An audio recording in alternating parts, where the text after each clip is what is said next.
I hope everyone is fine with English. I couldn't really follow what was said before because I'm not a native German speaker. My name is Armand Frigo. I'm a Qlik enterprise architect. I work at Tata Consultancy Services in Switzerland. And I'm also a partner ambassador. I've been for the past 3 years. So I'm lucky to know Qlik pretty well for the past 15 years. I've worked with Qlik, and before I move further, I would like to know how many of you are familiar with Qlik or Qlik clients. I'll start with, can you raise your hand if you are Qlik clients? Yes. Okay, so you will understand what I mean. Are you Qlik Cloud clients?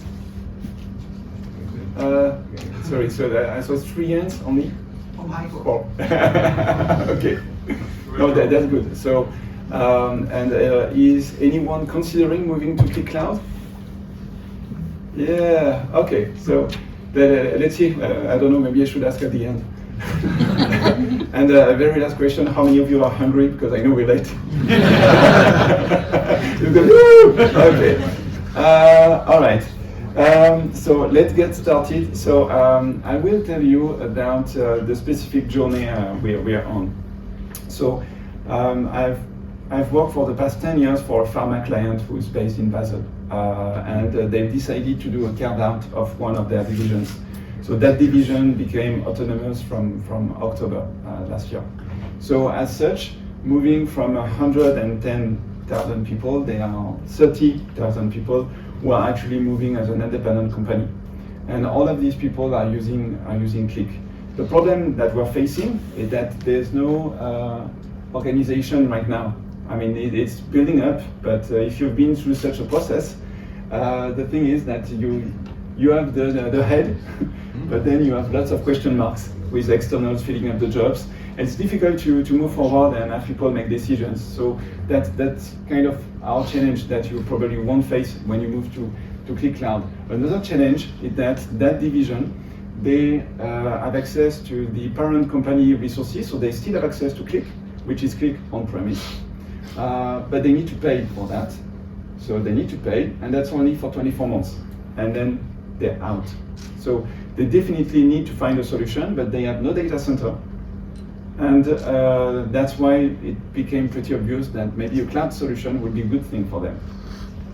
So if I show you the numbers, because they are big numbers, when we look at, so those 110,000 people, they actually have 55,000 unique users on Qlik Sense on-premise per year. So these are active users per year. So it's kind of a large landscape.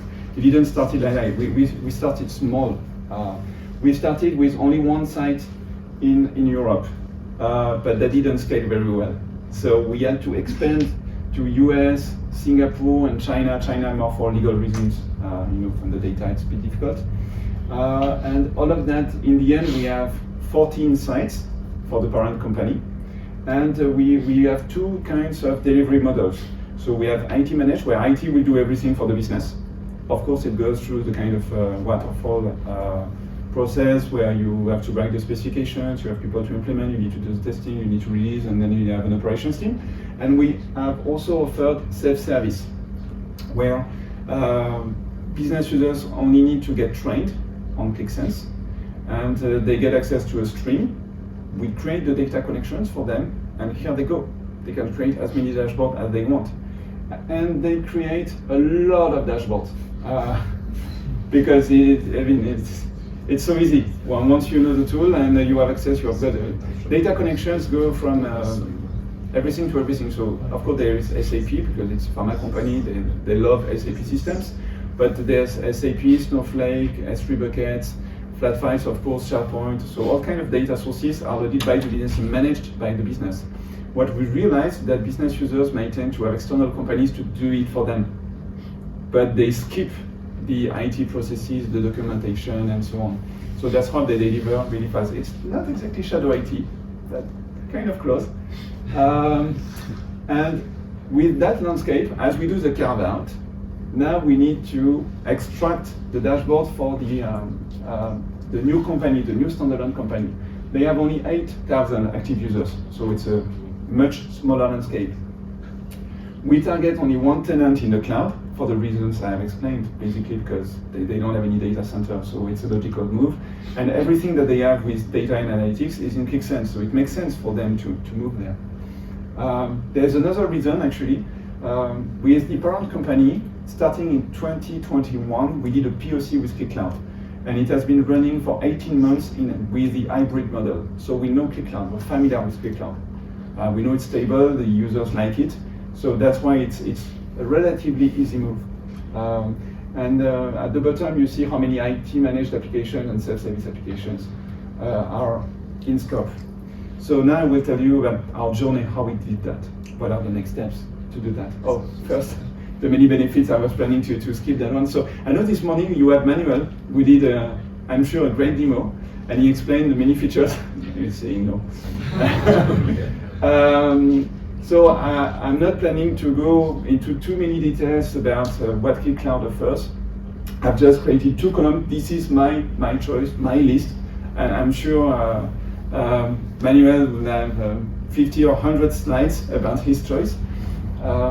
So this is mostly about managing the infrastructure, the upgrades, having everything centralized, and all the features that we basically today have with Qlik Sense on-prem, but we get a bit better with Qlik Cloud. And if we look at additions, there are additional features, and not all of these will actually get, I see pictures. I will share my slides, so you will be able to download the slides. So there are additions in terms of features. We are not ready actually to make all of that available to our business users, but we know that while moving to Qlik Cloud, we will get access to things that will probably never be available on-prem. So it will expand the capabilities for the business users to connect the data, especially with machine learning, the analytics connector, many things that can be integrated, and many automations, although we're not sure we're going to use application automation because we already have many automation tools. So it's more an IT choice to probably not use everything. Moving on to the migration journey. So we started in January 2023, and as you will see, it doesn't go very fast. I've mentioned in the introduction, at the beginning, that there was no organization to make decisions. So there was obviously no organization to sign the POs as well, and to buy the Qlik tenant and so on. So I was supporting them only half-time, so about 2 days a week for the whole 2023. So we started with the audit preparation. We have to understand what's the scope, how many, and if you've gone through such an exercise, it's difficult when you separate companies to know exactly which are the users of which company. If you have divisions, as well, it's difficult because people work cross-domain, cross-countries. Also with extensions, it's difficult to know who's using that extension or another extension, so it took us quite some time. We got the Qlik tenant, cloud tenant provisioned in June, so 6 months. And that's procurement and getting someone to sign. Then we reached a point where we were ready to get an RFP out for getting a vendor to support us with the migration activities. We've got the scope, we've got the Qlik cloud tenant, we need to execute those migration activities. We started the migration activities in January, so not long ago. We were supposed to start that in September, just to give you an idea. We still have an RFP ongoing for the platform operations. We need a team to support the platform, to support Qlik Cloud and help business users whenever they need to create new data connections, they need a new space. So if you're familiar, for those who are familiar with Qlik on-prem, we're talking about streams. With Qlik Cloud, we're talking about spaces, but as well, the process of managing the spaces is a bit different as compared to on-prem, so we need to define an operating model as well. We plan to finish the migration of the self-service applications in June, and then we will start from April the migration of the IT managed application, and it will take a bit longer. There are several domains with that new standalone company. Only finance domain is ready. The other ones, they are still trying to find out who will own analytics. So it's going to take quite some time.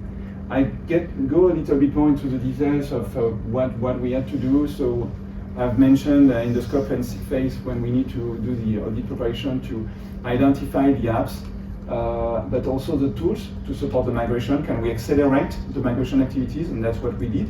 So typically we are working with a partner who has built their tools, and we can use that to speed up the migration, so we don't need to manually export and re-import everything.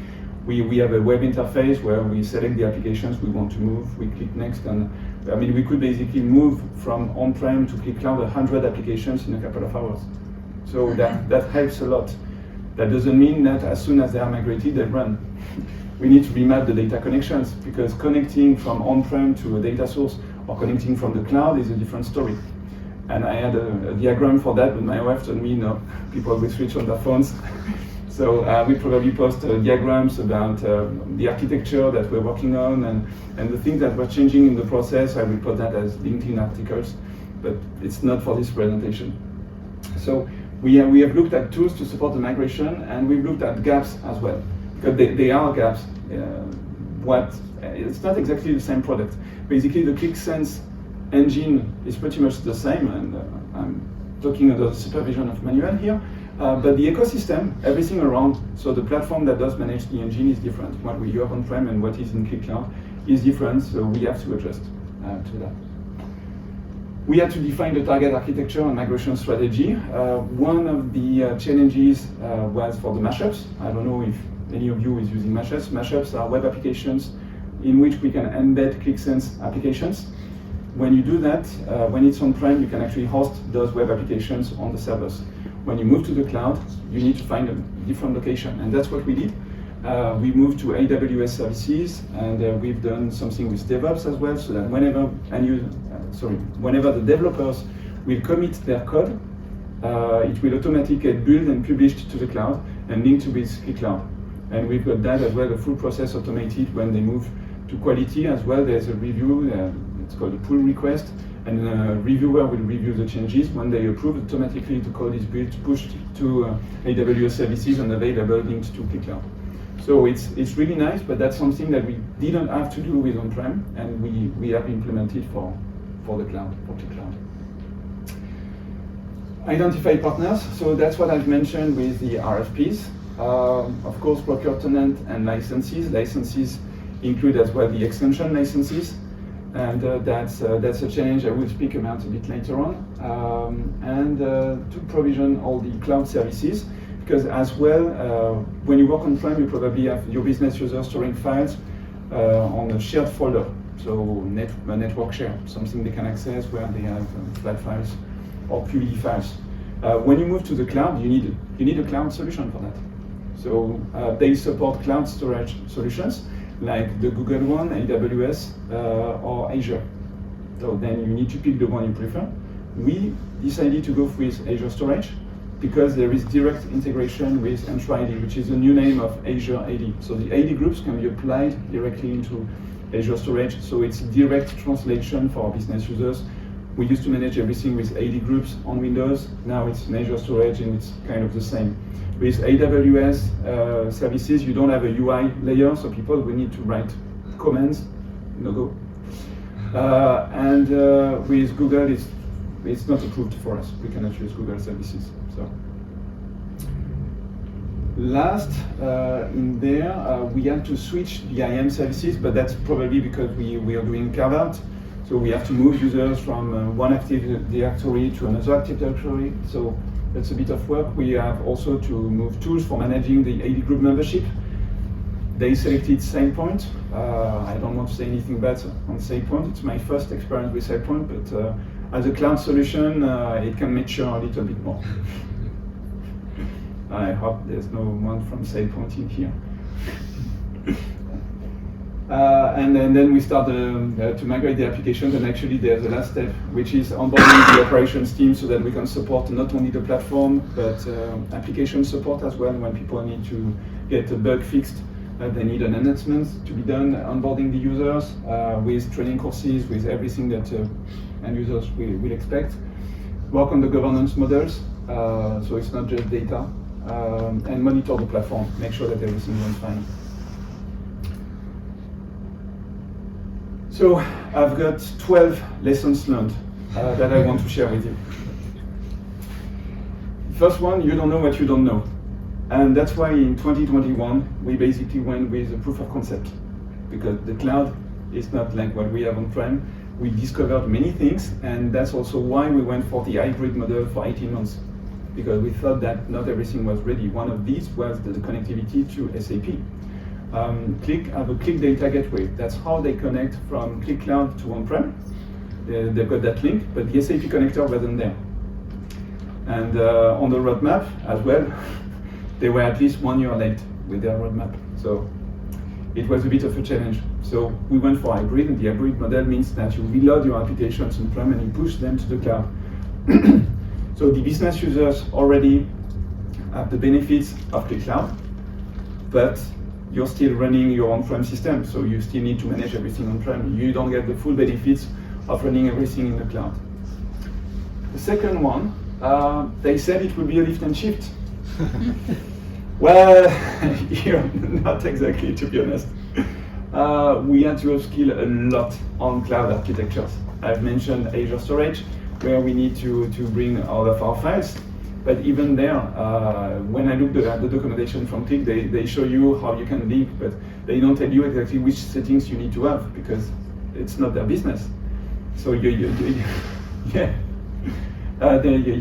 need to understand how it works. You need to speak with cloud architects who will tell you how you do all your backups, because the backups now are in the cloud, how much what is going to be the file retention, how you will manage all the folder structures, the permissions, and so on, and everything is different, and how it will synchronize, everything is different. The same goes for the AWS services that I've mentioned before. I've learned a lot. Because before, all we have to do is to deploy that mashup on the Qlik Sense server. It was a zip file. I import the zip file and I'm done. Now we have a VPC, so virtual private network, where we have provisioned AWS services. We have the API gateway, we have the Route 50, so Route 53 does the DNS, the API gateway does the translation of what you see in the URL with the actual file that is stored in an S3 bucket. It's a new system. It's very difficult to understand when you come from just Qlik. So you need to plan to upskill, and you need people to bring that expertise to you, so that you do things right. The next one, sometimes you need someone to talk to. And at least in my experience, I'm not saying that everyone will need that, but looking at the scale of our deployment, we really benefited from the Qlik customer success engineer. I'm not saying that it depends on the size of your deployment, but we had so many requests. That's how we got access to people internally from R&D, from project team. We could maybe push things on the roadmap of Qlik. We got access to things that are normally not possible if we ask Qlik support, but actually it's doable if you ask the right person. So these are, there's a cost, obviously, because Qlik doesn't offer that person for free. But we clearly saw the benefits when we are looking for solutions and roadmap, or being like the support through the Qlik data gateway to read files. We have many applications in self-service which depend on QED files, on data from the IT managed applications. Because typical product cycle, business users pay IT to deliver a product, and then they want to build their own dashboards on top of that and add additional data sources. But they consume the data which is produced by the IT product. As we migrate the applications, we migrate first self-service and then IT managed. So we still have a dependency in between those two. Qlik is about to release in beta a version of the Qlik data gateway which can read QED files. And we will be there thanks to the customer success engineer, so that we can test it and maybe influence it if it doesn't work like we would like it to work. Fourth one, enough is never enough. And I'm talking about data volume and data. In our experience, I recommend to buy some large app support, which comes on top. By default, there are many guardrails in Qlik Cloud. So when you move your applications, you can obviously optimize. You can optimize the amount of data which is processed, the amount of data which is loaded within those applications. But you also need sometimes to just face the reality. You have too much data. It doesn't fit with the standard capacity. So in our experience, it works best to have large app support instead of saying it's not possible. We're already, our TCO is good. I cannot give numbers, especially since I'm a consultant and I'm not supposed to share any of that. But the TCO is good, and even if we add the large app support, for us it's still good because we don't need that for every application. Yeah, the people's dreams defy anticipation. That's clearly about the expectations, set business expectations up front. Many people thought that moving to the cloud, it would be unlimited in terms of data volume. I've just told you that we need large app support. They may expect that everything will be 10 times faster because they always complain that it doesn't load fast enough. You probably have experienced that. And that everything, even the development, will be cheaper, that they can connect to anything. There's still a governance. We still follow a number of processes. It's, in our experience, it's probably, I mean, we've done some automated testing to compare the performance. And in some cases, it's 10 to 15% faster. But the main difference that we have observed with Qlik Cloud is that on-prem, we have limited hardware. And during peak hours, like 11 a.m. to 3 p.m., we may have many more people than earlier in the morning or later in the evening, and the platform is slow. When we move to Qlik Cloud, we don't face that anymore. So the performance is pretty much the same all of the time, which is good. But it's not 10 times faster. We've done as well some testing comparing the time it takes in between different devices. And we saw that if you take the latest iPhone versus my laptop, it's twice faster on an iPhone. So it's not just because of the time it takes to process on the server. It's the network and the rendering, how much time it takes to render all those KPIs and how the application, shouldn't be too technical, but there are many things that happen actually on the device, and the device is a critical part of the delivery of Qlik Sense dashboards. I'm sure it doesn't apply only to Qlik, it's for others as well. Yeah, 5 days a week and less questions. So these lessons learned is about documenting. Because in the month of January, we've moved about 150 applications. So we had to go in touch with about 40 business groups. They pretty much all have the same kind of questions. How am I going to be impacted? What's going to change? What do I need to do something? Is the URL going to be the same? Who is going to do that? When do you need my support? And you need to document as much as you can when you do that migration if you have a large number of users. And share links, FAQs, all the steps. I mean, basically every time we get a question, if it's relevant for a larger audience, we document it and we add that on an internal portal that we have. Seventh one, spend time to define the new operating model. Yeah, because ideas without support are empty promises. So there were a few people, as I've told you, the organization was not very clear at the beginning. Now it's getting much better.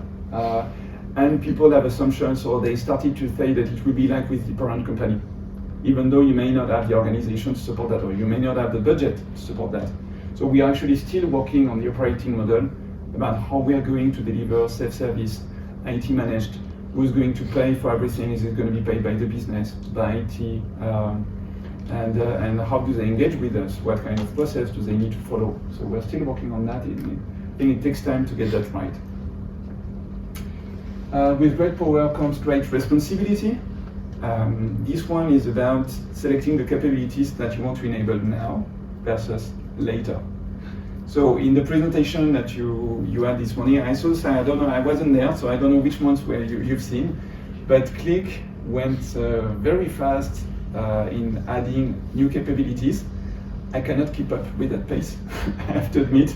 Even though I've been a Qlik fan for the past 15 years, I cannot keep up with everything that they're adding. I don't know every feature exactly, and we are not ready to switch on every feature. So that's why we start really small with what we have on-prem plus a few things, and then we'll see based on the team we have and how we can support the demand when we will add new features. If we start to open AutoML and everything, we'll get too many questions, and then we don't even have experience with that, so it's gonna be bad. Housekeeper versus fireman. So this one is something that is probably not so much known. I don't think Qlik communicates a lot about that, but this is about the backup strategy. So the backup strategy with Qlik Cloud is basically that they back up the whole tenant. So at any point in time, you can restore the whole tenant. But what if someone messed up with one dashboard? Do you want to restore the whole tenant? Probably not. So I think it's better to be a housekeeper and deleting the old archives, the old snapshots, rather than being a fireman, get into a war room and see what we can do, how can we restore that stuff, because the team has been working for the past 6 months on this project and now it's gone. So you need a strategy for the files. They are stored in a cloud storage solution. I think it's pretty straightforward. But with Qlik as well, there are a number of partners who do that.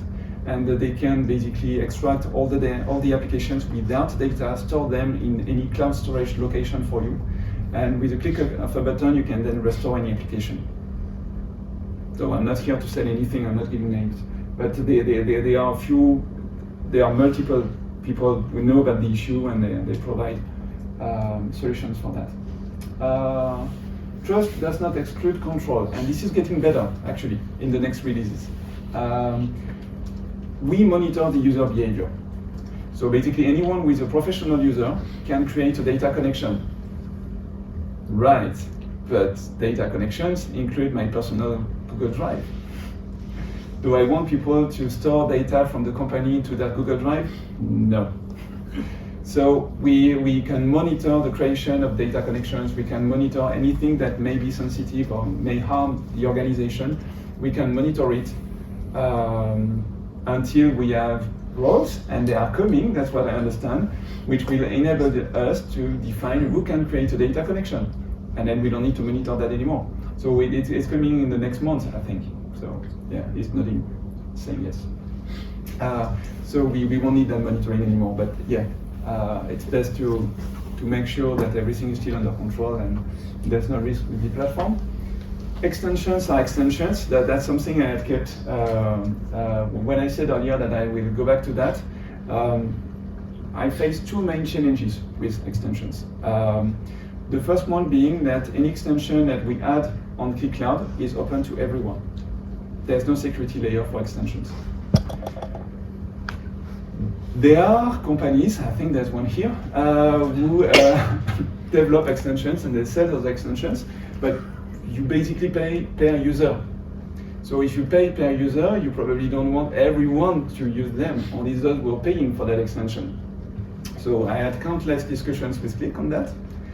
I think now they start to understand. I think up till last November, they were not able, I think, to understand what I meant.